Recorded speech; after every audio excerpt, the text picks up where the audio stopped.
Hello friends, welcome to my channel. Friends, ನಾವಿವತ್ತು ನಿಮ್ಮ ex ಬಗ್ಗೆ ಕಾರ್ಡ್ಸ್ನ ತೆಗೆಯೋಣ. So is your ex coming back, ಇಲ್ಲಾಂದರೆ ನಿಮ್ಮ ನೆಕ್ಸ್ಟ್ ಮೂವು ಏನಾಗಿರ್ಬೋದು ಅಂತ ನೋಡೋಣ ಫ್ರೆಂಡ್ಸ್.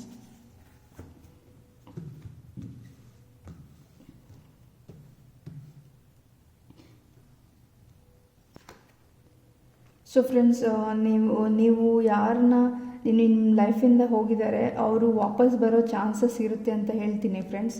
ಅವ್ರು ಬಂದು ನಿಮಗೆ ಲವ್ ಆಫರ್ ಮಾಡೋ ಚಾನ್ಸಸ್ ಇರುತ್ತೆ.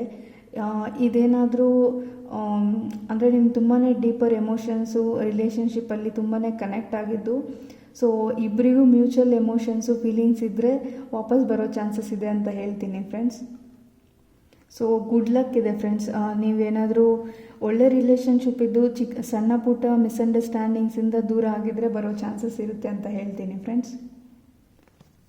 ಸೊ ಡೆವಿಲ್ ಕಾರ್ಡ್ ಬಂದಿದೆ. ಇದೇನಾದರೂ ಟಾಕ್ಸಿಕ್ ರಿಲೇಷನ್ಶಿಪ್ಪು, ಇಲ್ಲಾಂದರೆ ಇದರಿಂದ ನಿಮಗೆ ತುಂಬಾ ನೋವಾಗಿದೆ, ಇಲ್ಲ ನಿಮ್ಮ ರಿಲೇಷನ್ಶಿಪ್ಪಲ್ಲಿ ಏನೂ ಸರಿ ಇಲ್ಲ, ಆ ಪರ್ಸನ್ ನಿಮ್ಮ ಲೈಫಿಂದ ಹೋಗಿದ್ದೇ ಒಳ್ಳೆಯದು ಅಂತ ನೀವು ಅಂದ್ಕೊಂಡಿದ್ರೆ, ಸೊ ಆ ಥರ ಪರ್ಸನ್ನು ನಿಮ್ಮ ಲೈಫಲ್ಲಿ ಬಂದ್ರೂ ಅವ್ರನ್ನ ನೀವು ರಿಜೆಕ್ಟ್ ಮಾಡ್ತೀರಾ ಅಂತ ಹೇಳ್ಬೋದು ಫ್ರೆಂಡ್ಸ್. ಸೊ ನೀವು ಇಲ್ಲಿ 2 ಸಿಚುವೇಶನ್ಸ್ ಇದೆ ಫ್ರೆಂಡ್ಸ್. ಕೆಲವೊಬ್ಬರು ಸಣ್ಣ ಪುಟ್ಟ ಮಿಸ್ಅಂಡರ್ಸ್ಟ್ಯಾಂಡಿಂಗಿಂದ ದೂರ ಆಗಿದ್ದರೆ ಅವ್ರ ತಪ್ಪನ್ನ ತಿಳ್ಕೊಂಡು ನಿಮ್ಮ ಲೈಫಲ್ಲಿ ವಾಪಸ್ ಬರೋ ಚಾನ್ಸಸ್ ಇದೆ. ಸೊ ಇಲ್ಲಿ ವೀಲ್ ಆಫ್ ಫಾರ್ಚೂನ್ ಇರೋದ್ರಿಂದ ಗುಡ್ ಲಕ್ ರೆಪ್ರೆಸೆಂಟ್ ಮಾಡುತ್ತೆ.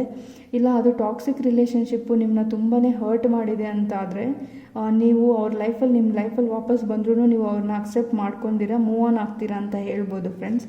ಸೊ ಯಾವುದೇ ರೀತಿಯಲ್ಲಾದರೂ ಇದು ನಿಮಗೆ ಒಳ್ಳೆಯದೇ ಅಂತ ಹೇಳ್ತೀನಿ ಫ್ರೆಂಡ್ಸ್. ಸೊ 2 ಆಫ್ ಸ್ವಾರ್ಡ್ಸ್ ಕಾರ್ಡ್ ಬಂದಿದೆ ಫ್ರೆಂಡ್ಸ್. ನೀವು ನಿಮ್ಮ ಪಾಸ್ಟ್ ಪರ್ಸನ್ ನಿಮ್ಮ ಲೈಫಲ್ಲಿ ಬಂದಾಗ ಕನ್ಫ್ಯೂಷನಲ್ಲಿ ಇರಬೇಡಿ ಅಂತ ಹೇಳ್ತೀನಿ ಫ್ರೆಂಡ್ಸ್. ಒಂದು ಕ್ಲಾರಿಟಿ ಇಟ್ಕೊಳ್ಳಿ ಲೈಫಲ್ಲಿ. ನಿಮಗೇನು ಬೇಕು, ಆ ಪರ್ಸನ್ ನಿಮ್ಗೆ ಸರಿನಾ ತಪ್ಪಾ ಅನ್ನೋದನ್ನ ಎಮೋಷ್ನಲಿ ಅಷ್ಟೇ ಅಲ್ಲ, ಲಾಜಿಕಲ್ಲಾಗೂ ಯೋಚನೆ ಮಾಡಿ ಡಿಸಿಷನ್ ತೊಗೊಳ್ಳಿ ಅಂತ ಹೇಳ್ತೀನಿ friends. So wheel of fortune ಇದೆ. ಸೊ ಈ ಪಾಸ್ಟ್ ಪರ್ಸನ್ನ ಬಿಟ್ಟು ನೀವು ಬಿಟ್ಬಿಟ್ಟು ನಮಗೆ ರಿಲೇಷನ್ಶಿಪ್ ಬೇಡ ಅಂತ ಅನ್ನೋದಾದರೆ ನಿಮಗೆ ನ್ಯೂ ರಿಲೇಷನ್ಶಿಪ್ಪೂ ಇದೆ ಅಂತ ಹೇಳ್ತೀನಿ ಫ್ರೆಂಡ್ಸ್. ಫುಲ್ ಕಾರ್ಡ್ನ ನ್ಯೂ ಬಿಗಿನಿಂಗ್ಸ್ನ ರೆಪ್ರೆಸೆಂಟ್ ಮಾಡುತ್ತೆ ಫ್ರೆಂಡ್ಸ್. ಸೊ ಫ್ರೆಂಡ್ಸ್, ಇಲ್ಲಿ ನಾನು ಆಗಲೇ ಹೇಳ್ದಂಗೆ 2 ಸಿಚುವೇಶನ್ಸ್ ಇದೆ. ಸಣ್ಣ ಪುಟ್ಟ ಮಿಸ್ಅಂಡರ್ಸ್ಟ್ಯಾಂಡಿಂಗಿಂದ ದೂರ ಆಗಿದ್ದರೆ ಅವ್ರು ವಾಪಸ್ ಬರೋ ಚಾನ್ಸಸ್ ಇದೆ. ನಿಮಗೆ ರಿಲೇಷನ್ಶಿಪ್ನ ಮತ್ತೆ ಆಫರ್ ಮಾಡ್ಬೋದು. ಇಲ್ಲ ನೀವು ಟಾಕ್ಸಿಕ್ ರಿಲೇಷನ್ಶಿಪ್ಪಲ್ಲಿದ್ದು ಮೂವ್ ಆನ್ ಆಗಬೇಕು, ನನಗೆ ಆ ಪರ್ಸನ್ ಬೇಡ ಅನ್ನೋದಾದರೆ, ಸೊ ಅದರಿಂದ ಮೂವ್ ಆನ್ ಆಗ್ತಿದ್ದೀರಾ. ನಿಮಗೆ ಬೇಕಾಗಿರೋಂಥ ಪರ್ಸನ್ ನಿಮ್ಮ ಲೈಫಲ್ಲಿ ಬರ್ತಾರೆ, ನ್ಯೂ ಪರ್ಸನ್ ಅಂತ ಹೇಳ್ಬೋದು. ಸೊ 2 ಸಿಚುವೇಷನಲ್ಲೂ ನೀವು ಕನ್ಫ್ಯೂಷನಲ್ಲಿ ಇರಬೇಡಿ. ಎಮೋಷ್ನಲಿ ಅಷ್ಟೇ, ಎಮೋಷ್ನಲಿ ಅಲ್ದಿರ ಲಾಜಿಕಲ್ಲಾಗೂ ಯೋಚನೆ ಮಾಡಿ ಆ ಪರ್ಸನ್ ನಿಮ್ಗೆ ಸರಿಯಾದವರ ಇಲ್ಲ ಅಂತ.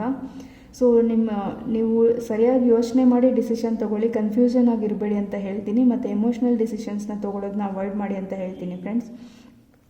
ಸೊ ನಿಮಗೆ ನಿಮ್ಮ ಎಕ್ಸ್ ಬೇಡ, ನ್ಯೂ ಬಿಗಿನಿಂಗೋಸ್ಕರ ಸ್ಟಾರ್ಟ್ ಮಾಡ್ತಿದ್ದೀರಾ ಅಂದರೆ ನಿಮ್ಮ ಲೈಫಲ್ಲಿ ಒಳ್ಳೆ ಪರ್ಸನ್ನು, ನೀವು ಇಷ್ಟಪಡೋ ಥರ ಪರ್ಸನ್ನು ಬರ್ತಿದ್ದಾರೆ ಅಂತ ಹೇಳ್ಬೋದು ಫ್ರೆಂಡ್ಸ್. ಸೊ ಯಾವುದೇ ಸಿಚುವೇಷನಲ್ಲೂ ಡಿಸಿಷನ್ ನಿಮ್ಮದಾಗಿರುತ್ತೆ ಫ್ರೆಂಡ್ಸ್. ಹಾಗಾಗಿ ನೀವು ಲಾಜಿಕಲಿ ಮತ್ತು ಎಮೋಷ್ನಲಿ ಬ್ಯಾಲೆನ್ಸ್ಡ್ ಆಗಿ ಡಿಸಿಷನ್ ತೊಗೊಳ್ಳಿ ಅಂತ ಹೇಳ್ತೀನಿ ಫ್ರೆಂಡ್ಸ್.